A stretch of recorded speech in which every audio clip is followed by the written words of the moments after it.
क्या आपने कभी सोचा है कि एक साधारण सा कांच का टुकड़ा किसी की जिंदगी कैसे बदल सकता है? एक आदमी ने कांच की बोतल को तोड़ा, फिर उसके निचले हिस्से को तेज धार से साफ और चिकना बनाया। इसके बाद उसने प्लास्टिक की बोतल के ऊपरी हिस्से को गर्म करके मुलायम किया और उस पर कांच का निचला हिस्सा मजबूती से फिट कर दिया। इस तरह एक खुद का बनाया हुआ डाइविंग मास्क तैयार हो गया, जिसे लेकर वह आदमी तुरंत समुद्र में उतर गया। पानी के नीचे का साफ दृश्य देखकर वह बेहद खुश हुआ। वह आदमी फिश स्पीयर लेकर गहरे समुद्र में चला गया ताकि अपनी पत्नी के लिए कुछ मछली पकड़ सके। लेकिन जब वह वापस लौटा तो उसने देखा कि पास ही खड़ा एक और आदमी शातिर मुस्कान के साथ उसे देख रहा था। उसे तब तक समझ नहीं आया जब तक उसने अपनी पत्नी के चेहरे पर कुछ अजीब सा देखा। सवालों के बाद उसकी पत्नी ने आखिरकार कबूल किया कि जब वह खाना ढूंढने गया था तब उसने दूसरे आदमी के साथ था। गुस्से से भरा हुआ वह आदमी अपनी पत्नी पर चिल्लाया, लेकिन उसे अपनी नाराजगी का कोई सही कारण नहीं मिला। बस वहीं खड़ा वह खुद को रोकता रहा, जबकि दूसरा आदमी ये सब देखता रहा। आखिरकार धोखे को सहन न कर पाने वाला वह आदमी अपनी पत्नी के बालों को पकड़कर उसे खींचते हुए उस आदमी के टेंट तक ले गया। उसका मानना था कि उसकी पत्नी से दूर रहे, लेकिन उसने कभी नहीं सोचा था कि कुछ ही मिनटों बाद उसकी पत्नी और वह आदमी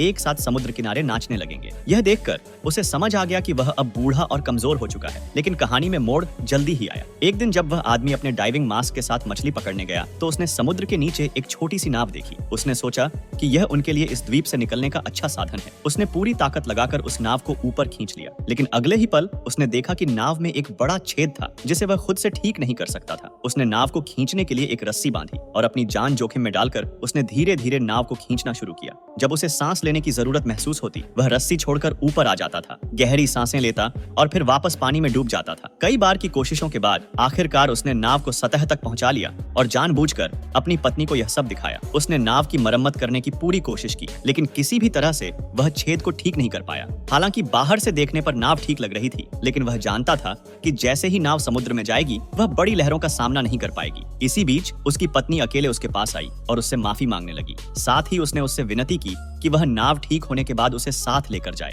लेकिन वह आदमी कोई बेवकूफ नहीं था और उसने उसकी बातों पर भरोसा नहीं किया। थोड़े ही समय बाद आखिरकार उसने नाव को अच्छे से ठीक कर लिया। यह देख उस दूसरे आदमी के दिल में ईर्ष्या की भावना भर गई और एक बुरा विचार मन में लाया। उसने अपनी प्लानिंग उस महिला को बताया। जब वह आदमी मछली पकड़ने समुद्र में गया तो उन दोनों ने मौका पाकर नाव को समुद्र में ढकेल दिया और जल्दी से निकलने की कोशिश की। लेकिन जब वह आदमी वापस आया तो उसने इंसान के बारे में समझ गया, लेकिन दूरी इतनी थी कि वह सिर्फ यह देखता रहा। फिर भी वह आदमी अकेला रह जाने से परेशान नहीं था, बल्कि उसके चेहरे पर एक अजीब सी मुस्कान थी। समुद्र में जब वे दोनों खुशी से आगे बढ़ रहे थे तो उसकी पत्नी ने देखा कि नाव से पानी रिसने लगा था। अब कुछ भी रोक पाना बहुत देर हो चुका था। दरअसल यह सब उस आदमी की चाल थी ताकि वह अपने धोखेबाज साथी को सबक सिखा सके। अब वह आदमी किनारे पर इंतजार कर रहा था और जैसे ही थका हुआ वह आदमी वापस तैरकर किनारे आया। उसने एक भाला उठाया और धीरे धीरे उसके पास जाने लगा। उसकी पत्नी ने उसे रोकने की कोशिश की, लेकिन वह इतनी कमजोर थी कि कुछ कर नहीं सकी। वह आदमी भागने की कोशिश करने लगा, लेकिन गुस्से से भरा वह आदमी उसे कैसे जाने देता। उसके हाथ से निकला भाला